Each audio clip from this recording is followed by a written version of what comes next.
धाराशिव जिल्ह्यामधील परंडा शहर कचरा प्रश्नावरून बंद. स्थानिक पत्रकाराच्या प्रश्नावरती शिवीगाळ केल्याचा नगर परिषद अधीक्षकांवरती आरोप आहे. अधीक्षक जगदीश सोंडगे यांच्यावरती कारवाई करण्याची मुस्लिम बांधवांची मागणी. पुण्यामध्ये सीएनजीच्या दरात प्रति किलोच्या मागे 2 रुपयांनी वाढ झाली. पेट्रोल आणि डिझेलच्या किमतीमध्ये कोणताही बदल झाला नसल्याची माहिती आहे. राज्यामधल्या तापमानाचा पारा वाढल्यामुळे विजेच्या मागणीमध्ये रेकॉर्ड ब्रेक वाढ झाली आहे. मुंबईमध्ये तब्बल 4,329 मेगावॅट एवढी विजेची मागणी आहे. उकाड्यामुळे एसी, पंखे, कूलरचा वापर देखील वाढलाय, त्यामुळे विजेची मागणी वाढली आहे. मुंबईमध्ये 22 मे 2024 रोजीचा टप्पा आज ओलांडण्यात आलेला आहे. मध्य रेल्वेच्या माटुंगा मुलुंड जलद मार्गावरती उद्या सकाळी 11:05 ते दुपारी 3:45 पर्यंत मेगा ब्लॉक असणार आहे. तर ट्रान्स हार्बर मार्गावरती ठाणे आणि वाशी या स्थानकांच्या दरम्यान सकाळी 11:10 ते दुपारी 4:10 पर्यंत ब्लॉक असेल.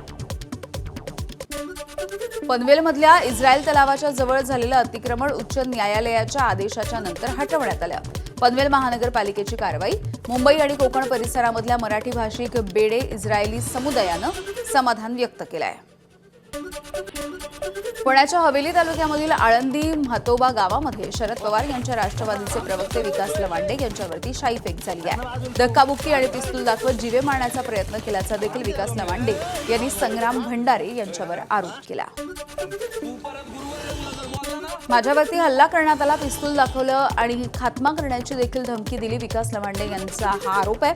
वारकरी संप्रदायामध्ये शिरलेल्या मनुवाद्यांनी हल्ला केल्याचा देखील लवांडेंचा आरोप आहे.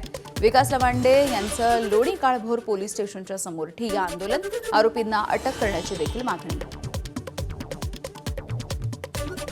मला एकाने असं रिव्हॉल्वर दाखवलं लांबून आणि एकाने कमरेचा दाखवला. हे बघितलं का काय तुझा आम्ही खात्मा करणार आहोत, आमच्या गुरुमाऊलीला बोलतो काय. आणि मग संग्राम भांडारेने लगेच शाई ओतायला सुरुवात केली. बाकीच्या 2-3 जणांनी शाई माझ्या अंगावर ओतली. ती शाई होती का केमिकल होतं मला माहीत नाही आहे, परंतु माझ्या शरीराची आणि डोळ्याची सगळी आग होते. माझे कपडे सगळे काळे. मी येताना मग तिथे पाण्याने चेहरा धुतला आणि लोणी काळभोर पोलीस स्टेशनला फिर्याद द्यायला इथं आलेलो आहे. तर आत्ता पोलिसांनी माझा इथे जबाब नोंदवलेला आहे. ज्या गुरूंनी आम्हाला शिकवण दिली त्यांना घुसखोर म्हणत असेल तर आम्ही सहन करणार नाही. विकास लवांडेंवरती शाईफेक करणाऱ्या संग्राम भंडारे यांची भूमिका निषेध म्हणून शाईफेक केल्याचं देखील स्पष्टीकरण. गुरुवर्यांबद्दल जर आक्षेपार्ह विधानं करत असेल, त्यांना घुसखोर म्हणत असेल, धर्मांध म्हणत असेल, मनुवादी म्हणत असेल, तर ते आम्ही कसं सहन करू. गेल्या अनेक दिवसांपासून तो सारखाच आमच्या वारकरी संप्रदायातील गुरुवर्यांवर टीका करतोय, वेगवेगळे आरोप करतोय. आणि आमच्या सारख्यांना काय भिडायचंय त्याने भिडावं ना, पण गुरुवर्यांची टीका आम्ही सहन करू शकत नाही. विकास लवांडे यांच्यावरती हल्ला करणाऱ्या संग्राम भंडारे आणि अक्षय कांचन यांच्यावरती लोणी काळभोर पोलीस ठाण्यामध्ये गुन्हा, तर इतर 10 ते 12 जणांवरती देखील गुन्हा दाखल करण्यात आला. 1959च्या शस्त्र कायद्यानुसार हा गुन्हा दाखल आहे. वारकरी संप्रदायामधल्या लोकांवरती सातत्यानं टीका केल्यामुळे विकास लवांडेंवरती नागरिकांचा रोष आहे. आचार्य तुषार भोसले यांच्याकडून विकास लवांडेंवरच्या शाईफेकीचं अप्रत्यक्षपणे समर्थन, तर शरद पवार यांनी आता तरी बगलबच्चांना आवरावं, तुषार भोसलेंचं आवाहन. विकास लवांडेंवरती शाईफेक करणाऱ्या संग्राम भंडारेंच्या कृत्याचं आमदार संग्राम जगताप यांनी देखील समर्थन केलंय. हिंदू धर्माविरोधामध्ये बोलण्यासाठी कोण भाग पाडतं ते लोकांसमोर यायला हवं, संग्राम जगताप यांचं विधान. जो पक्ष कुठंच नाही, कशातच नाही, कुणीतरी त्याचा माणूस उठतो, त्यालाही कोणी खात नाही, पण तो उठून डायरेक्ट असा यादी वाचतो जसं काय त्याला कुठला तरी अधिकार, कुणीतरी शासकीय अधिकारी असा का दिला, एखादा कुणीतरी इन्कम टॅक्सचा अधिकारी असेल तर कुठला पोलीस आयुक्त आहे आणि तो गुन्हेगारांची यादी वाचतो. अशा प्रकारे यादी वाचण्याचं काम त्या व्यक्तीने केलं. आणि त्यामुळे बाप्पूंनी जे केलं आहे तर बाप्पूंचा आम्ही खऱ्या अर्थानं एक हिंदुत्ववादी कार्यकर्ते म्हणून आम्ही संपूर्ण महाराष्ट्राच्या वतीनं सकल हिंदू समाजाच्या वतीनं त्यांचं अभिनंदन करतो की अत्यंत योग्य भूमिका ही बाप्पूंनी बजावली. विकास लवांडे यांची भूमिका योग्य आहे. वारकऱ्यांच्या नावाखाली भाजपच्या हिताची भूमिका घेत असल्याचा अंबादास दानवेंचा आरोप आहे. शाईफेक करणाऱ्यांवरती कारवाईची दानवेंची मागणी. विकास लवंडे हे योग्य भूमिका मांडतायत, कारण आज वारकऱ्यांच्या नावाखाली भारतीय जनता पार्टीचं लांगुल चालन करणारे अनेक वारकरी घुसलेले आहेत. वारकरी धर्म काय सांगतो? राजकीय पक्षाचा प्रचार सांगतो. प्रतिगामी विचाराचे हे सत्यता शरद पवार साहेबांनी मांडलेली आहे. मला असं वाटतं अशा पद्धतीनं जो कोणी लवंड्यावर शाही फेकली असेल हे केलं त्याच्यावर सुद्धा कारवाई केली. विचारानं सामना करा ना. वारकरी विचार असं शाही फेकवायचं सांगतो का? विकास लवांडे यांच्यावरती झालेला हल्ला हा अत्यंत गंभीर आहे. आरोपींकडे हत्यारं देखील होती. सुदैवानं त्यांना दुखापत झाली नाही. आरोपींवरती कठोर कारवाईची गरज असल्याची सुप्रिया सुळेंची मागणी. संग्राम भंडारे आणि विकास लवांडे दोन्हीही एकसारखेच आहेत. शाईफेकीच्या प्रकरणावरून राष्ट्रवादीचे नेते सूरज चव्हाण यांची प्रतिक्रिया. तसंच जनतेचा विश्वास असलेल्या वारकरी संप्रदायाला राजकीय अड्डा बनवू नका, चव्हाणांचं आवाहन. आमच्या राष्ट्रामध्ये राहून आमच्या साधू संतांबद्दल अपशब्द वापराल तर असे कार्यक्रम होणारच. मंत्री नितेश राणे यांचं शाईफेकीच्या घटनेच्या संदर्भात वक्तव्य. तसंच ये तो सिर्फ झाकी है, पूरा पिक्चर बाकी है असं म्हणत राणेंनी इशारा दिलाय. अगर आमच्या साधू संतांवर अगर अशा पद्धतीने कोण खालच्या दर्जाची टीका करण्याची हिंमत होत असेल तर असे कार्यक्रम अपेक्षितच आहेत. शेवटी हिंदुत्वादी विचाराचे आम्ही सगळेजण लोक आहोत. राष्ट्रवादी काँग्रेस, BJP, शिवसेना हे नंतर.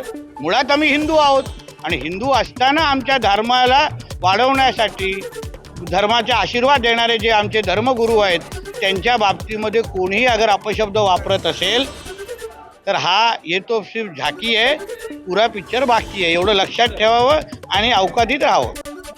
मीरा भाईंदर शासकीय जमिनीच्या प्रकरणामध्ये राज्य सरकार सर्वोच्च न्यायालयामध्ये जाणार आहे. मिठागराची तब्बल 254 एकर जमीन राज्य सरकारनं गमावली. उच्च न्यायालयाच्या निकालामुळे 254 एकर जमीन खासगी कंपनीच्या घशात.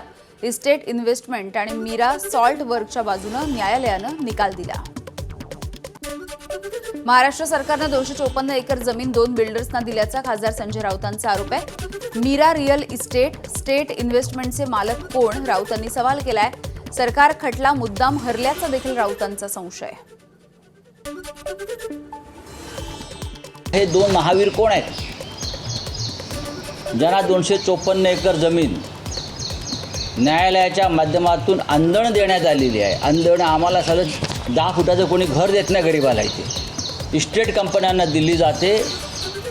तो पण न्यायालयामध्ये महाराष्ट्र शासनाचा पराभव होतो. या खटल्यामध्ये हा पराभव जाणून बाजून स्वीकारला आहे. सरकारी जमिनीच्या संदर्भात उच्च न्यायालयाचा निर्णय आणि सरकारची भूमिका ही जनतेच्या डोळ्यामध्ये धूळफेक करणारी आहे. काँग्रेसचे आमदार विजय वडेट्टीवार यांचा आरोप. जमीन खासगी विकासकांच्या घशात घालण्यासाठी प्रशासकीय स्तरावरती जाणीवपूर्वक दिरंगाई केल्याची देखील प्रतिक्रिया.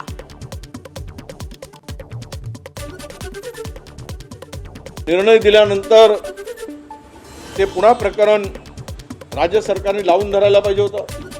राज्य सरकारने लावून धरलं नाही आणि वेळकाढूपणा या सगळ्या प्रकरणामुळे झाल्यामुळे आज ही जमीन राज्य सरकारच्या हातून जाते आहे आणि प्रचंड नुकसान या सरकारचं होतं आहे असं माझं मत. भूमिपुत्रांसाठी फडणवीस सरकारचा मोठा निर्णय. जिल्हा मध्यवर्ती सहकारी बँकेमधील नोकर भरतीमध्ये भूमिपुत्रांसाठी आरक्षण असेल. जिल्ह्यामधील मूळ रहिवाशांसाठी 70% जागा राखीव ठेवण्याचे आदेश.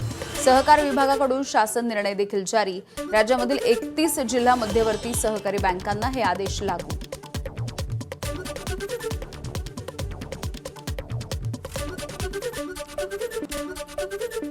सरकारच्या 2 GRमुळे 50% दिव्यांग बांधव हे मानधनापासून वंचित राहिलेले आहेत असा आरोप बच्चू कडूंनी केलाय. नेत्रहीन बांधवांनी नागपूरमधील मुख्यमंत्र्यांचं कार्यालय गाठून आपली व्यथा मांडलेली आहे. मुख्यमंत्री आणि उपमुख्यमंत्र्यांनी दखल न घेतल्यास 19 तारखेला मंत्रालयामध्ये पोहोचून आंदोलन करण्याचा बच्चू कडूंचा आरोप आहे. एकदा 40% प्रमाणपत्र अपंगत्वाचं भेटलं का तो त्या संजय गांधीचा खरं तर लाभार्थी ठरू शकतं. परंतु 2 GR काढल्यामुळं मागच्या काळात या 50% दिव्यांग या मानधनापासून दूर गेलेले आहे. अतिशय वाईट गोष्ट आहे. मुख्यमंत्री साहेबांनी, शिंदे साहेबांनी मनावर घेऊन हे काम करावं, नाहीतर दुर्दैवानं आम्हाला 19 तारखेला मंत्रालयात आंदोलन करावे लागेल. याची दखल त्यांनी घ्यावी.